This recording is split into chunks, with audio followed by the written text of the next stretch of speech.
നമസ്കാരം. അതിർത്തി കടന്നെത്തുന്ന അറവുമാടുകളുടെ എണ്ണം കൂടിയതോടെ അംഗീകൃത സർട്ടിഫിക്കറ്റ് ഇല്ലാതെ കശാപ്പ് ചെയ്ത് ഇറച്ചി വിൽക്കുന്നത് ഇപ്പോൾ വ്യാപകമാണ്. കഴിഞ്ഞ ദിവസം പുലർച്ചെ തൃശൂർ കോർപ്പറേഷൻ ആരോഗ്യ വിഭാഗം നടത്തിയ റെയ്ഡിൽ അനധികൃതമായി സൂക്ഷിച്ചിരുന്ന 4120 കിലോഗ്രാം പോത്തിറച്ചിയാണ് പിടികൂടിയത്. അന്യ സംസ്ഥാനങ്ങളിൽ നിന്ന് എത്തിച്ച കാളയെ കൊന്ന് വൃത്തിഹീനമായ സാഹചര്യത്തിൽ വിൽക്കാൻ ശ്രമിക്കുന്നതിനിടെയായിരുന്നു പിടിച്ചത്. സംസ്ഥാനത്തെ ചെക്ക് പോസ്റ്റുകൾ കടന്നെത്തുന്ന അറവുമാടുകൾ പലയിടങ്ങളിലും അനധികൃത കശാപ്പുശാലകളിൽ എത്തുന്നുണ്ടെന്നാണ് വിവരം. കൊണ്ടുവരുന്നതിനിടയിൽ ചാകുന്ന കാലികളുടെ ഇറച്ചിയും വിൽക്കുന്നുണ്ട്. രോഗമുള്ള കാലികളെയും ഇറച്ചിയാക്കും. പുലർച്ചെ റെയ്ഡ് നടത്തിയാലേ അനധികൃത കശാപ്പ് പിടികൂടാനാവുകയുള്ളൂ. തദ്ദേശ സ്ഥാപനങ്ങളിലെ ആരോഗ്യ വിഭാഗവും വെറ്റിനറി ഡോക്ടർമാരും അടങ്ങുന്ന സംഘം വേണം പരിശോധനയ്ക്കായി ഇറങ്ങാൻ. എന്നാൽ പലയിടങ്ങളിലും റെയ്ഡ് നടക്കാത്തതിനാൽ കശാപ്പും വിൽപ്പനയും തടയുന്നുമില്ല.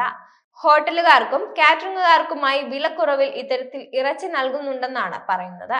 തൃശൂർ കോർപ്പറേഷനിലെ veterinary doctor Veena K Aniruddhan, health ഇൻസ്പെക്ടർമാരായ P K Jibin, Smitha Parameswar, J K Anurag എന്നിവരുടെ നേതൃത്വത്തിലായിരുന്നു പുലർച്ചെ റെയ്ഡ് നടത്തിയത്.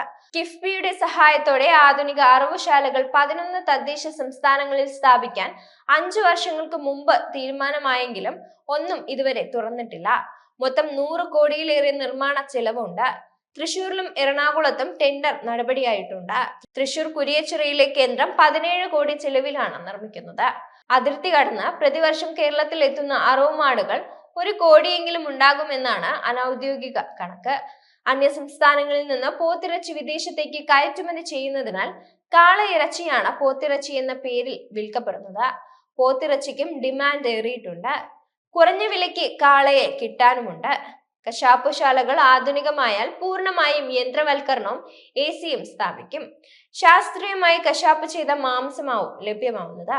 അറവ് മാലിന്യങ്ങൾ മറ്റാവശ്യങ്ങൾക്ക് വിനിയോഗിക്കാനാകും. ഇറച്ചി ശാസ്ത്രീയമായി സംഭരിച്ചു വെക്കാനും മലിനജലം സംസ്കരിച്ച് ജലസേചനത്തിന് ഉപയോഗിക്കാനും സാധിക്കും. ജൈവ അവശിഷ്ടങ്ങളും ബയോഗ്യാസ് ആക്കി മാറ്റാം.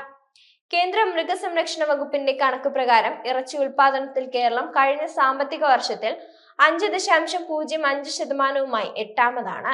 ബംഗാൾ 2.62%, UP 12.29%, മഹാരാഷ്ട്ര 11.28%, തെലങ്കാന 10.85%, ആന്ധ്രാപ്രദേശ് 10.42%, തമിഴ്നാട് 7.49%, ഹരിയാന 6.74%, കേരളം 5.05% എന്നിങ്ങനെയാണ് കണക്കുകൾ. പല നഗരങ്ങളിലും അനധികൃത അറവുകളും ഇറച്ചി വിൽപ്പനയും ഇപ്പോഴും വ്യാപകമാണ്.